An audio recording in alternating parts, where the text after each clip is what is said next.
नमस्ते साथियों, मैं सुनंदा कदम जनलोक प्रतिष्ठान की ओर से दीपावली की बहुत सारी शुभकामनाएं देते हुए भारत के तमाम पीएसएल निवेशकों से पीएसएल के बारे में और जनलोक प्रतिष्ठान के कामकाज के बारे में संबोधित करना चाहती हूँ। जनलोक प्रतिष्ठान पीएसएल के इस विषय पर फरवरी 2015 से आज तक लगातार काम करती आई है और आखिर तक करती रहेंगी, इसका मैं सबको विश्वास दिलाना चाहती हूँ। पीएसएल कंपनी की पहली सुनावनी मुंबई के सैट कोर्ट में फरवरी 2015 में हमने अटेंड की थी।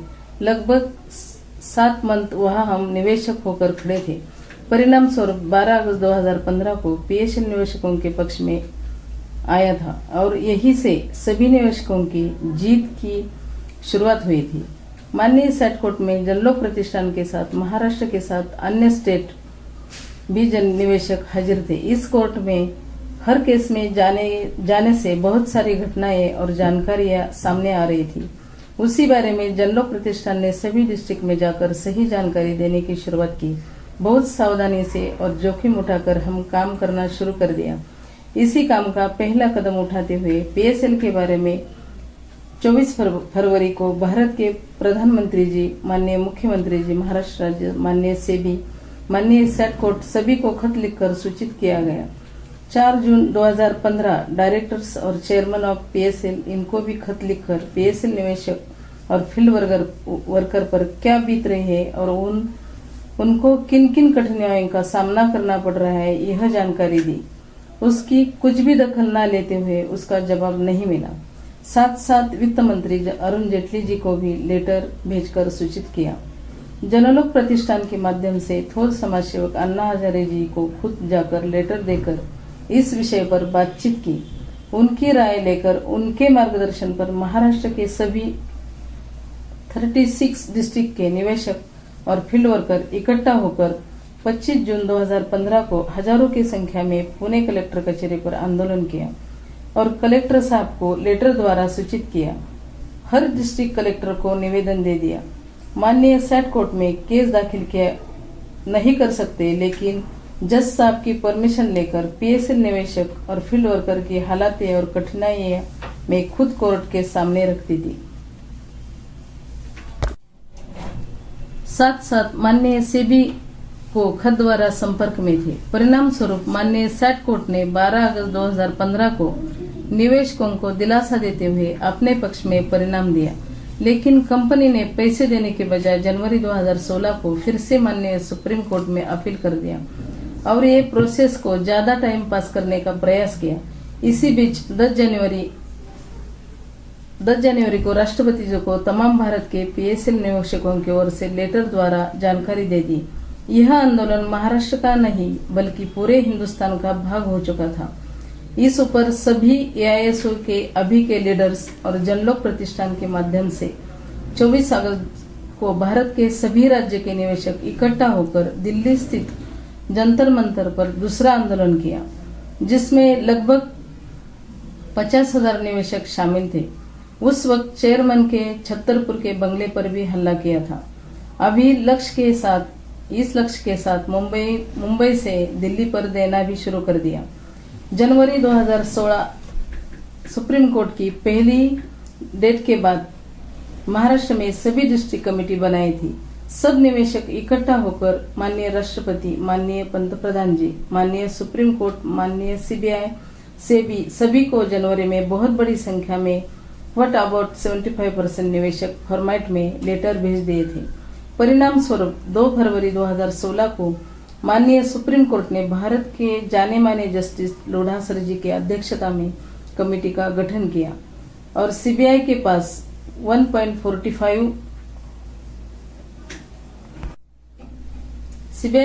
1.85 प्रॉपर्टीज के पेपर लेकर ए प्रॉपर्टी बेचकर पीएसएल के निवेशकों के पैसे लौटाने का आदेश दिया। जनलोक कंटिन्यूसली वर्क कर रहा था। प्रतिष्ठान के माध्यम से निवेशकों को मीटिंग लेकर दिलासा देने का काम चालू था और जनलोक प्रतिष्ठान के पास 45,000 निवेशकों का एक्सेल डेटा था। वो 24 फरवरी 2016 को माननीय लोढ़ा कमेटी के पास और माननीय सुप्रीम कोर्ट में सुपुर्द किया गया। साथ में माननीय नोडल ऑफिसर और लोढ़ा कमेटी को भी एक एक लेटर दे दिए। माननीय सुप्रीम कोर्ट में भी बाद में कमेटी के बारे में विचार विनिमय होता था और हमने भी बीच के पीरियड में माननीय सीबीआई, सेबी, ईडी, परराष्ट्र मंत्रालय और ईओडब्ल्यू, एमसीए, सिपको, सुप्रीम कोर्ट सभी को एडवोकेट नाइक सर जी के माध्यम से लेटर भेज देकर सभी पीएसएल मैटर की जानकारी दी। परिणाम स्वरूप 10 जून 2016 को माननीय लोढ़ा कमेटी के जनलोक प्रतिष्ठान को लेटर भेजकर एडवोकेट और कमेटी मेंबर को मीटिंग का निमंत्रण भेजा। इस मीटिंग में माननीय लोढ़ा सर जी ने कमेटी के कामकाज पर डिस्कशन किया और जनलोक प्रतिष्ठान ने निवेशकों की प्रॉब्लम्स पर चर्चा हुई। दरमियान के कालावधि में जनलोक प्रतिष्ठान ने 30,000 कोर्ट दिल्ली में 23 मार्च को एप्लीकेशन दे दिया। वहां की केस भी हमारे वकील साहब ने अटेंड की। एक दिन इस कोर्ट में जनलोक की सुनवाई हुई। अभी भी सभी कोर्ट में फॉलोअप चालू है। अब की बार भारत ही नहीं तो भारत के बाहर जनलोक प्रतिष्ठान के माध्यम से काम करना शुरू कर दिया। ऑस्ट्रेलिया के सॉलिसिटर नेल कार्बन उन्होंने पूरे भारत का दौरा करते हुए जनलोक प्रतिष्ठान के साथ पीएसएल की ऑस्ट्रेलिया की प्रॉपर्टी के बारे में बातचीत की। वकील साहब की मदद से उनके साथ पुणे में निवेशकों की मीटिंग रखी। सभी जानकारी लेकर 13 जून 2016 को ऑस्ट्रेलिया स्थित फेडरल कोर्ट में कैविट दाखिल कर दिया। उस केस का नंबर है QUD 528/2016। वहां भी 650 करोड़ की प्रॉपर्टी जब्त की गई, लेकिन कोर्ट ने सीबीआई, सेबी को हमें मदद करने के लिए कहा, लेकिन कोई भी मदद करने के लिए अभी तक तैयार नहीं है। 8 जून 2016 को माननीय प्रधानमंत्री जी को फिर से भारत के सभी निवेशकों की तरफ से खत लिखकर पीएसएल के मामले की जानकारी दी गई। उसका जवाब देकर उचित राह दिखाई। लेकिन इतना सच है कि ऑस्ट्रेलिया में हो या भारत में कहीं भी काम करना संगठन के अलावा कोई भी इतना बड़ा काम नहीं कर सकता। महाराष्ट्र में सभी डिस्ट्रिक्ट से निवेशकों ने बहुत बड़ा सहयोग दिया, इसलिए जनलोक पूरे भारत के साथ है। अब जनलोक का हाथ बटाओ। 31 जुलाई से 3 अगस्त तक पूरे भारत से AISO के साथ जनलोक प्रतिष्ठान ने जंतर मंतर पर बहुत बड़ा आंदोलन किया। संसद के ऊपर मोर्चा लेकर गए। ये था जनलोक का अभी तक का सफर। हाल ही में भारत के तमाम निवेशकों के लिए जनलोक प्रतिष्ठान की ओर से माननीय सुप्रीम कोर्ट में रिट पिटीशन डाला है। उसका केस नंबर 640/2016 है। इस पर एडवोकेट मनोज नायक बहुत अच्छी तरह से काम कर रहे हैं। रिट पिटीशन में सभी भारत के निवेशकों के लिए प्रॉपर्टी के बारे में, स्टेट के बारे में बहुत सारे सुझाव डाले हैं। इसके ऊपर माननीय कमेटी और माननीय सुप्रीम कोर्ट ने विचार विनिमय किया है। फॉर एग्जाम्पल, स्वतंत्र website, paper notes, original paper के बारे में नोटिस, प्रॉपर्टीज के डिटेल्स के बारे में अलग वेबसाइट, सभी राज्यों में जो बेनामी प्रॉपर्टी सेल हो रही थी उसके ऊपर नियंत्रण के लिए हर राज्य के chief secretary of revenue department को लेटर द्वारा सूचित किया है। इसके साथ जिला कलेक्टर को भी लेटर द्वारा सूचित करने की वजह से बहुत सारी प्रॉपर्टीज की जानकारी लोढ़ा कमेटी के पास आई है।